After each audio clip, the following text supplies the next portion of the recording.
तो हाय नमस्ते प्रणाम कैसन बानी रउरा लोग आशा करत तनी स्वस्थ हो मस्त हो। तो देखी बहुत सुंदर एगो द्वार पूजा के गीत लेके आइल बनी। हमार गीत के सुन के हमारा चैनल के लाइक सब्सक्राइब शेयर जरूर करम। कमेंट बॉक्स में जरूर बताई हमार गीत रउरा लोग के कैसन लागल है।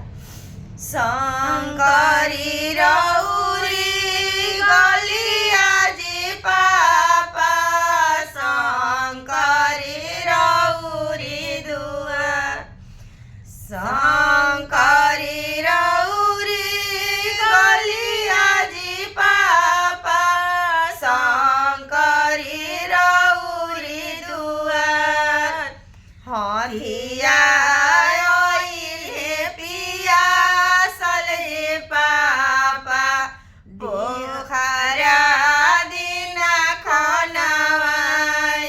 हथिया आइले पियासल हे पापा पोखरा दिना खनवाई काई उनु कर खैनी जी पापा काई रखनी उधार